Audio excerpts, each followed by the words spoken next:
Kaixo, ongi etorria, ikusiko dugun hirugarren bidaketa gorputza esfera da. Hau da, esfera bat, ikusten ez bezala pilota baten itxura da, eta nola sortzen da esfera? Zirkulu erdi bat biraka ari denean. Hartu dut zirkulu erdi bat, ardatzean jarri dut bere diametroa, eta biraka ingo dut. Bira egiterakoan zer gertatuko da? Esfera baten itxura hartuko duela, ezta? Ikusi daztu bezala, esfera baten itxura hartzen du. Orduan, nola lortu dezakegu bere azalera kalkulatzea? Hemen arazo batekin gaude, ez genez konoan eta ez zilindroan, ze haietan ingeen dezakeen garapen laua. Hemen hasten bageak zabaltzen puskatu egiten da, ezta? Zatitu egiten da, dena da okertuta. Orduan, zer egiten da?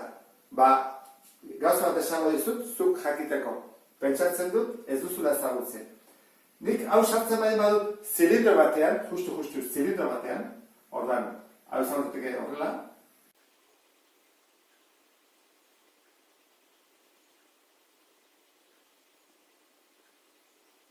Justu paretak ikusten baitu zilindroan, jakin behar dezuna da, esferaren azalera eta zilindronen alboko azalera berdinak direla. Orduan, egingo duguna izango da, bere azalera zabaldu. Albokoa. Orduan, zer bada zilindronen alboko azaleraren luzera? Buelta osoa, zer bada? Izango da, esfera honen ekuatorearen luzera berdina, ezta? Eta hori zen bada, BPR, ezta? Beti BPR-ekin ari gara. Eta altura, bai bada R, hau da beste R bat, altura BR da. Orduan, nola ingo dugu? Azalera izango da, BR, bider BPR. Hori zen bada, hasi gaitezen, bi bider bi, lau.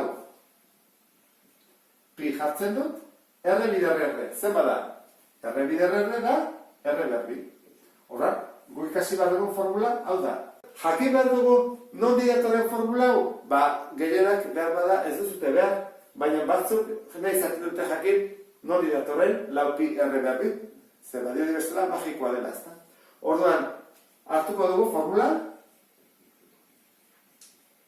Hau da, ezagutu behar duguna, orduan goze pentsatzea esaten digutela, zenbat neurtzen duen, esfera honen azalerak jakinda erradioan dela 10 zentimetro.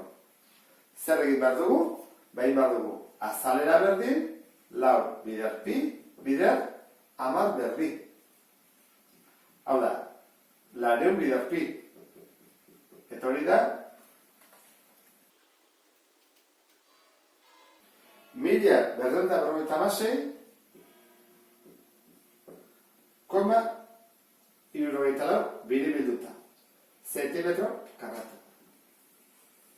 Ikusten ez dut bezala, esfera dugunean, hemen gauza gutxi dago, ez dago Pitagorasik eta horrela, formula jakin, eta atako genuke bere balioa.